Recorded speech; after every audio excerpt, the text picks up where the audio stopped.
Thank you so much for the Turkey Design Council for inviting me. I happen to be in Istanbul because of the annual Congress of the International Federation of Landscape Architects. And then this opportunity appeared to also meet with the Turkish Design Council and yourself. So I'm very pleased to be here. My name is Klas Groth. I function as an urban planner at UN Habitat. UN Habitat is a UN agency for human settlements, so cities and towns.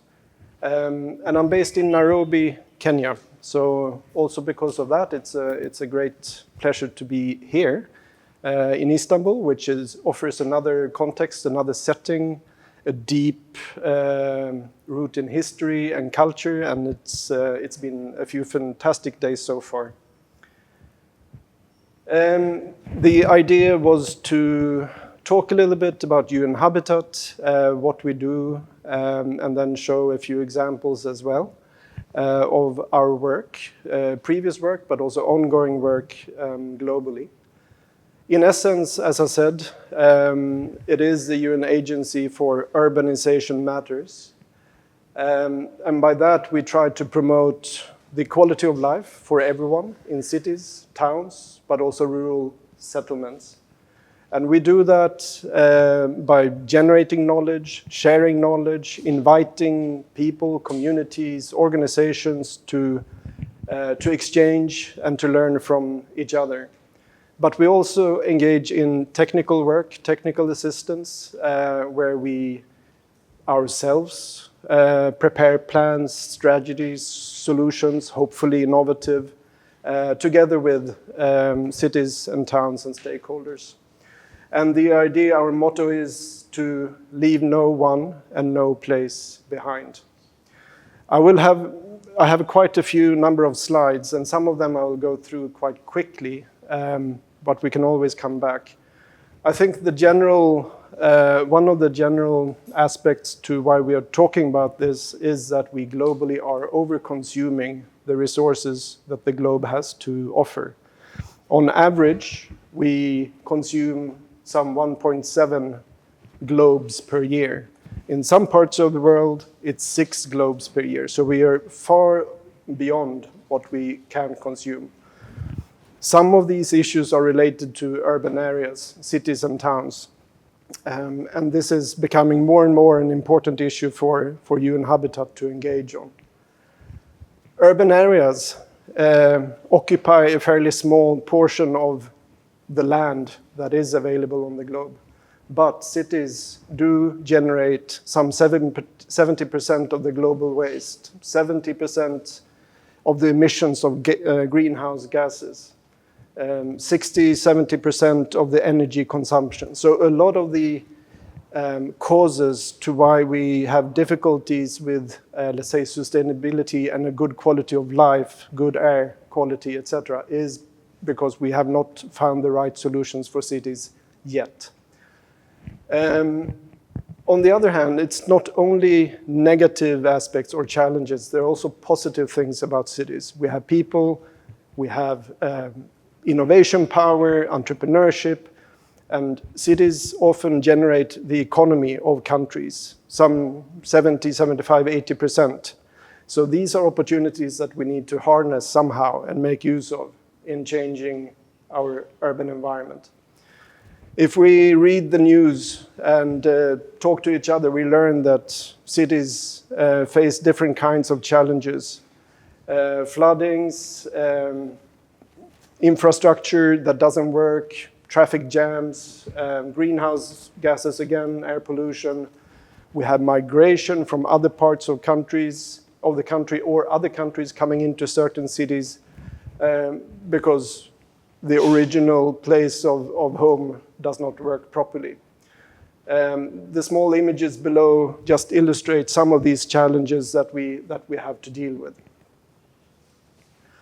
So what we are trying to ask ourselves is, how can we change the perspective? How can we change from the challenges and rather look at the opportunities that cities and urban settlements can offer? How can we build prosperity enhance inclusion, getting everyone together? How can we govern and manage our cities in a better way? How do we address climate change? From a UN point of view, and from a point of view of all of us, I would say, we have the Sustainable Development Goals that provides a very broad framework on how we can improve cities and towns. We also have the new urban agenda, an action-oriented protocol, let's say, that can provide guidance on how to create better solutions for cities and towns. And these are the two main frameworks from a high level, from a strategic perspective, that UN Habitat, or the UN in general, is working according to. And we're quite pleased to see that a lot of countries are also engaged in delivering upon the SDGs, as well as cities, through different kinds of reporting. UN Habitat, as any other organization, has its own framework. In this case, translating the global sustainable development goals into a strategy for the agency. And again, for us, it's about reducing the spatial inequality that exists globally in cities, in towns, but also building prosperity and sharing that prosperity with all, across populations, across cities and regions. Climate change and addressing crisis situations, either caused by natural, that has natural causes, or created by mankind, is also part of our strategic framework. So what we do, I guess, rhymes also with what the Turkish Design Council is doing. We try to think, we try to come up with new ideas.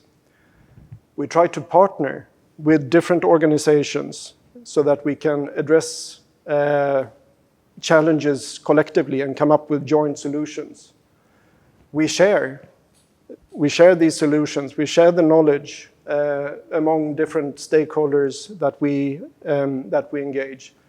And again, we try to take action somehow in different ways. So these are the 4 pillars or elements of UN Habitat. And hopefully we can by that commit to achieving some sort of impact and long-term sustainability.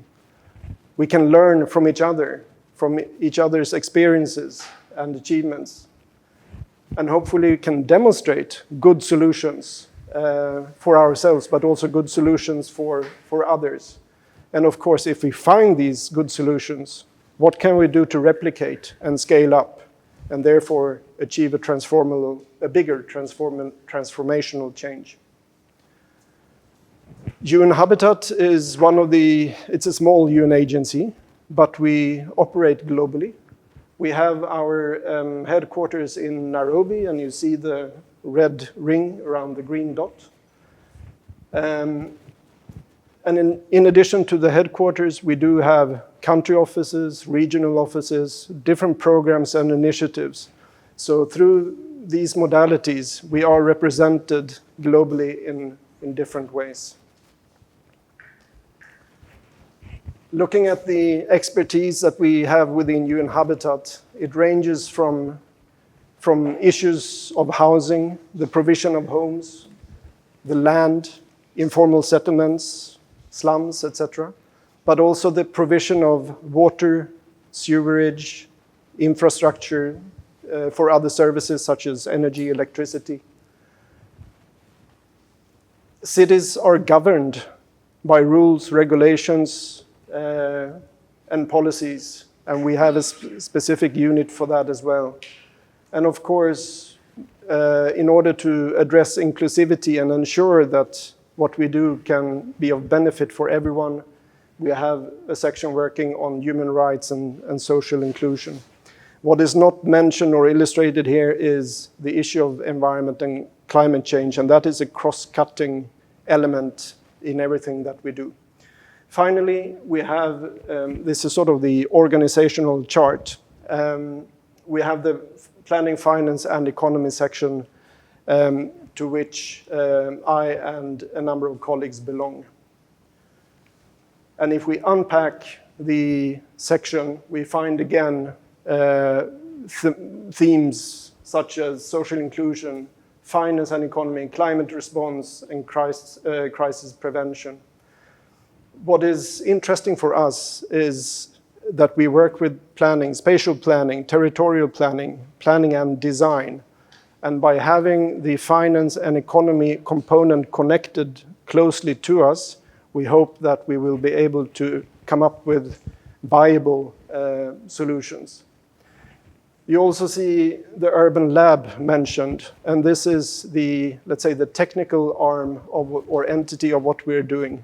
This is where we get things done, where we sit down together with at the drawing table with a pen, maybe what do you say, eradicator, but maybe not. No, we click on computers nowadays.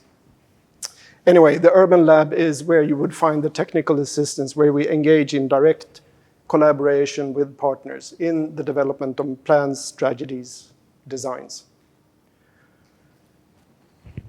UN Habitat is not about what you see on paper. UN Habitat is about people, and this is part of the urban lab, and we have the opportunity to come together at the World Urban Forum in Katowice in Poland.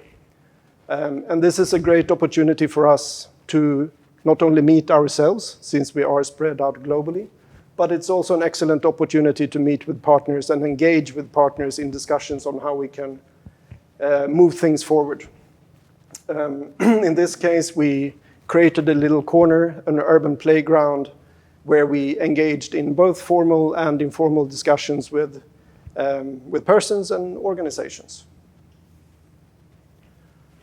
This is just to give you a snapshot and a little bit of the emphasis of what we do currently. And of course, if we go back 30, 40 years, a lot of the issues was around housing. Today, it's more about cities, climate change, all the risks and hazards, and the, let's say, the crisis that we see more and more.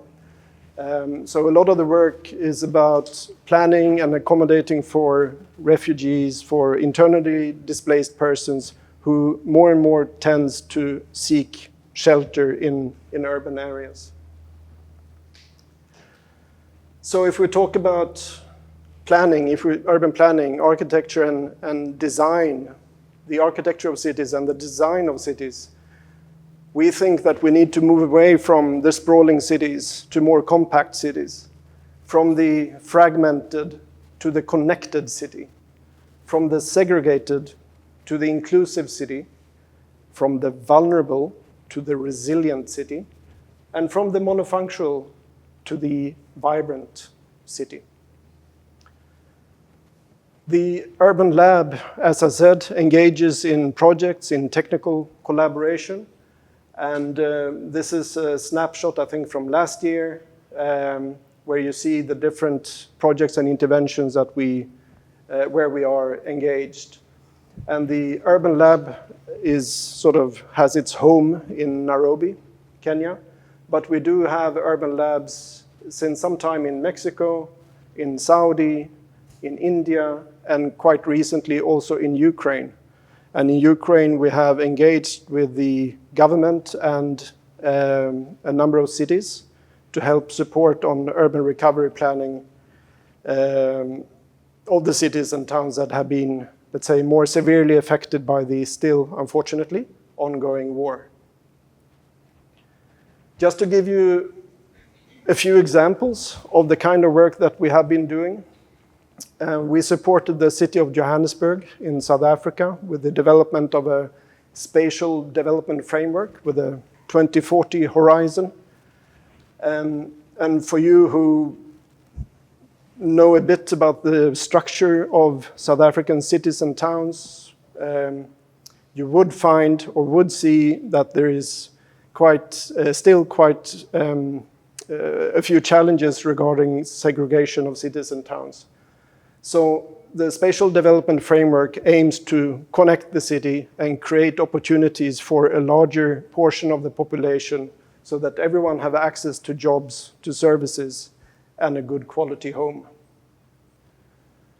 We have been working in Guinea, in a town or city called Conakry, where we started with an exercise on a regional or territorial level, trying to understand how we could connect the people with the job opportunities, the services that we need daily, or the services that we need only now and then. Because a lot of these services or functions are today centered in the proper city. So from the regional plan, we also elaborated part of it and prepared a more detailed plan for housing, mixed land use, one can say, just to demonstrate how the strategic plan can be translated into something more tangible. Also here, of course, there are issues related to flooding, to marshlands, to difficult living conditions. So it's a matter of how to make use of available land in a good and smart way.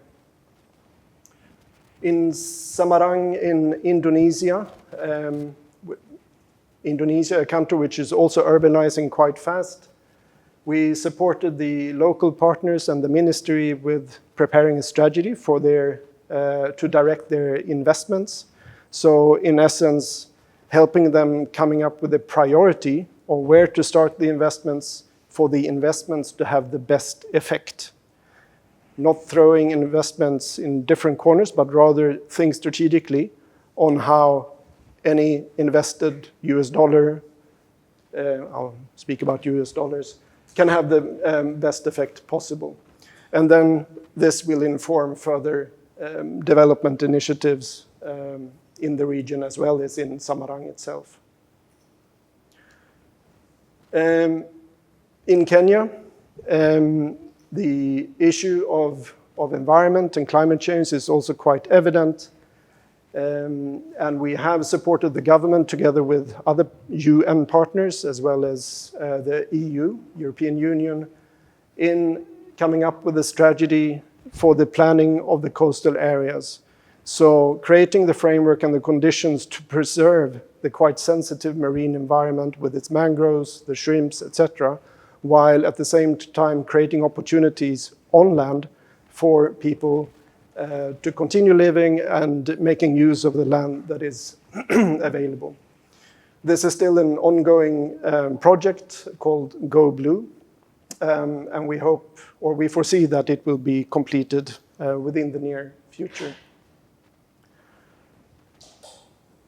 These are examples of projects that we have implemented in individual cities or individual countries, but we also engage in global programs, such as the Global Future Cities Program, which was an initiative funded by the UK government with the aim to develop initiatives that can have a transformational effect.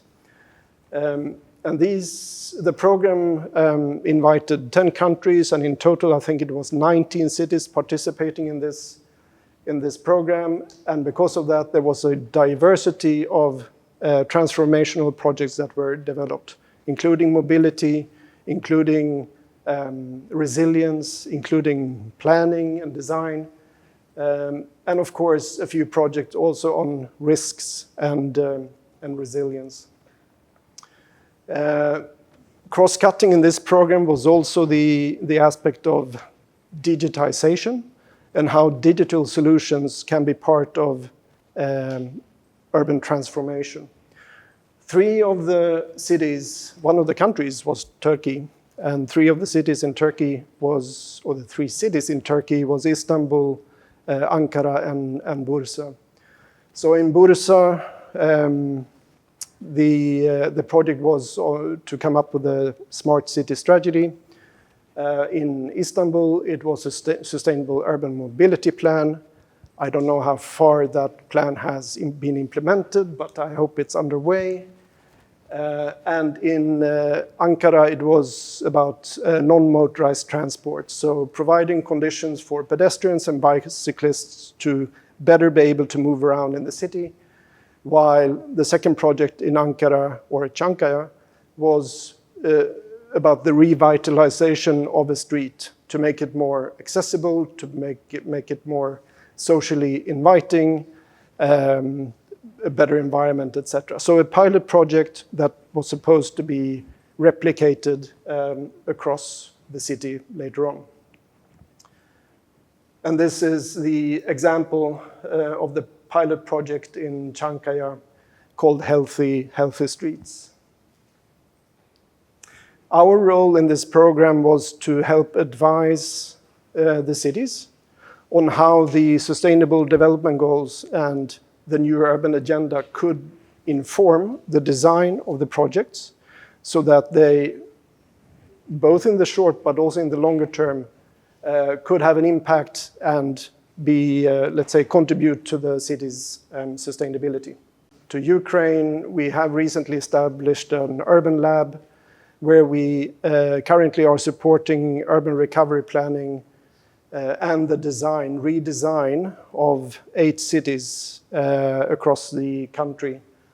A quite challenging task, I would say, not only because of the ongoing conflict, the ongoing war, but also in terms of finding the right basis to actually make a decision on how the plan should be formulated, which relates to the access to information, data, etc. On the right-hand side, you see the impact or the effect from the war on some of the residential buildings in a town called Borodyanka.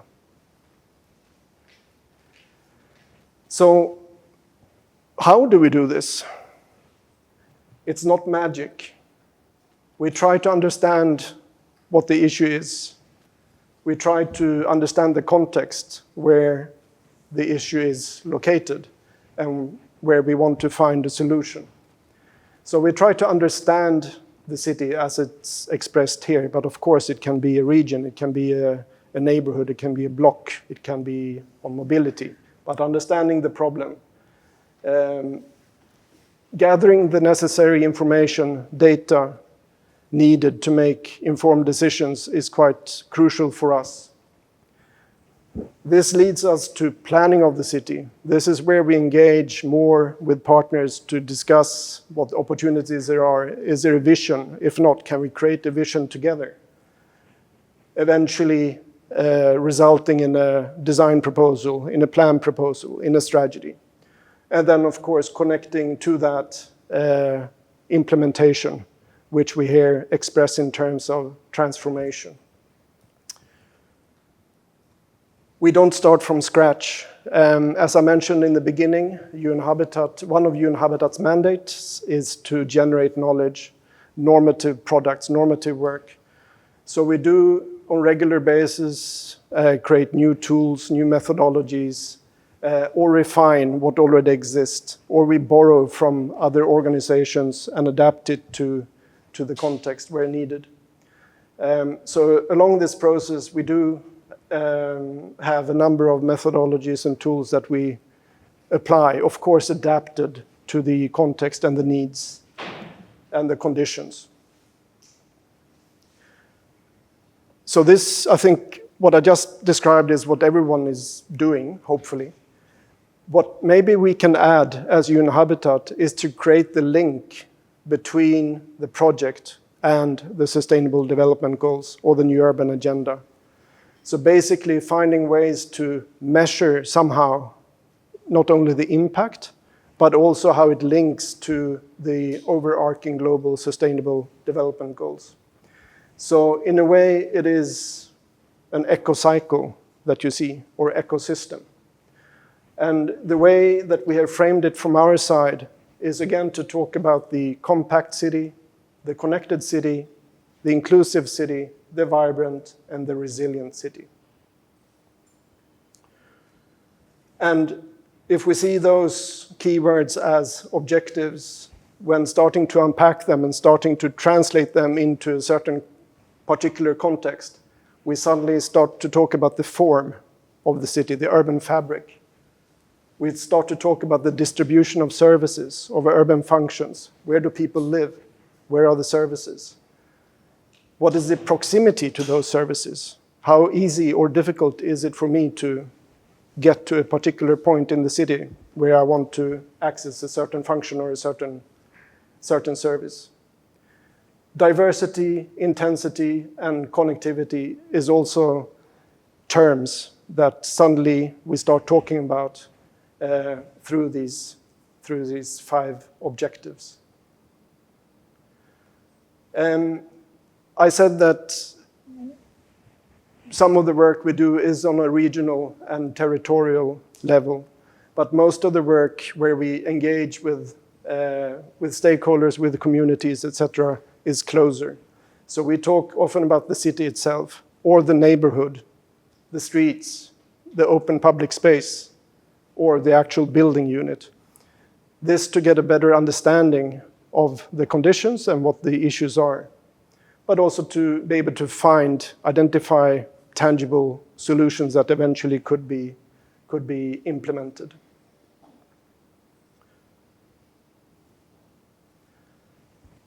The other aspect of UN Habitat's potential contribution or added value is that we most often try to connect or link indicators to each of these objectives.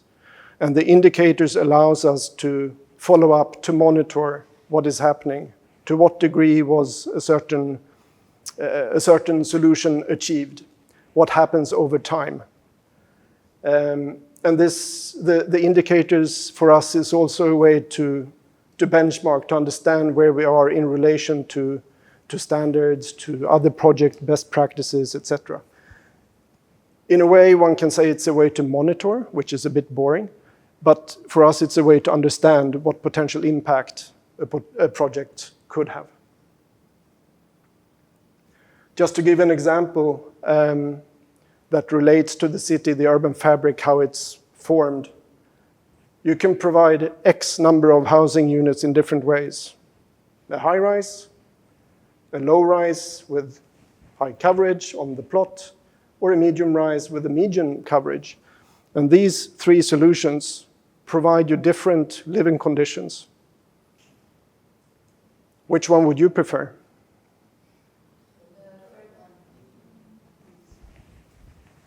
This one? Yeah. Thank you. Good. And then I'm coming to, not to the close, but to start rounding off. I just want to take you through one example of a process where we have applied this, which is in Korog in Tajikistan. And as you see on the left-hand side, it's a town that is surrounded, or it's in the valley of quite high mountains and hills, which of course gives its unique conditions for the town to function.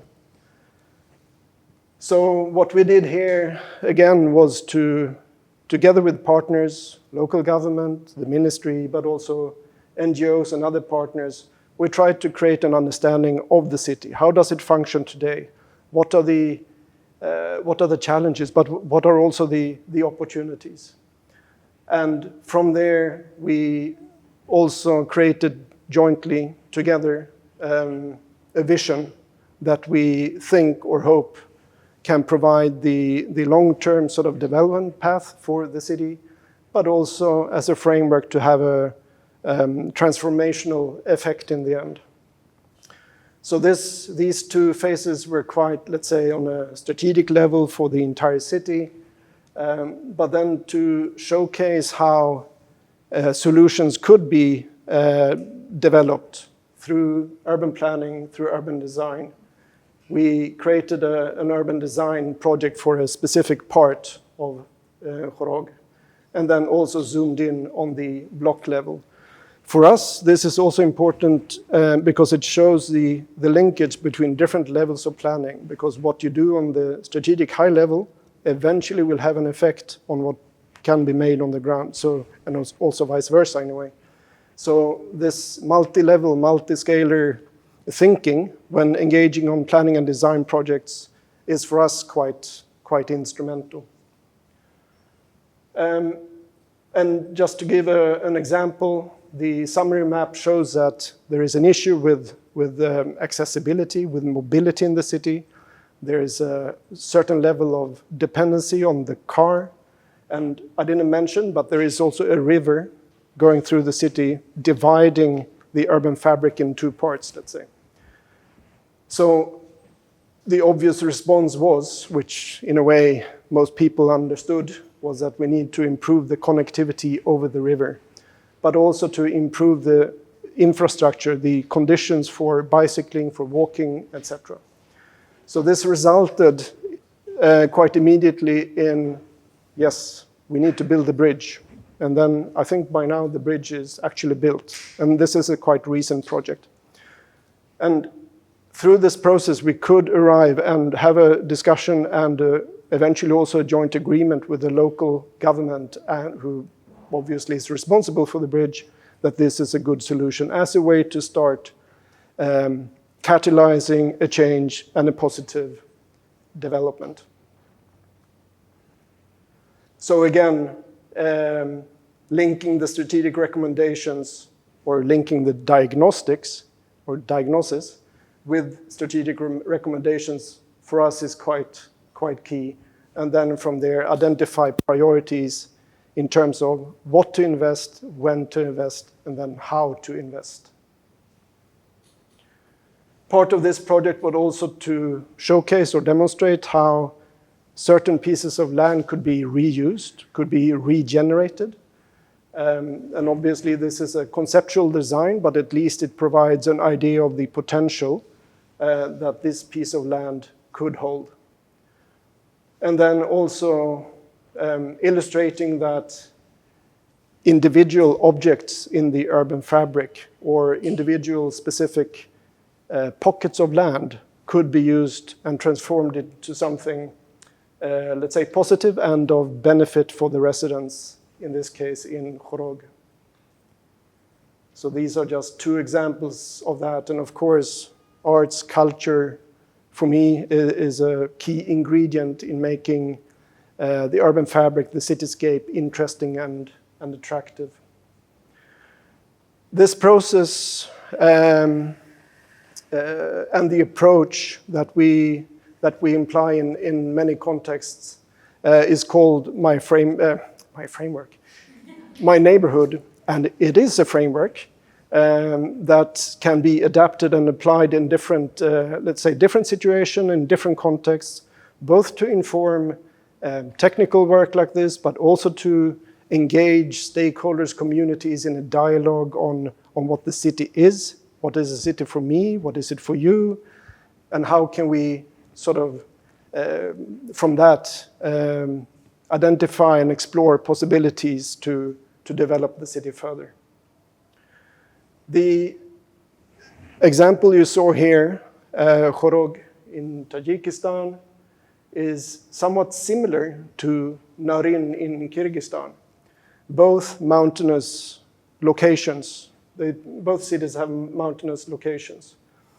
And we're therefore, right now, busy with developing a version of my neighborhood that is adapted to the context of mountainous settlements or mountainous cities and towns. And we hope that this version of my neighborhood can be released quite soon. Again, this is nothing that we do alone. We can't do it. We shouldn't do it. It all relies on an engagement with partners, with stakeholders, and first and foremost, communities, because we need to understand the local context. We need to understand the conditions.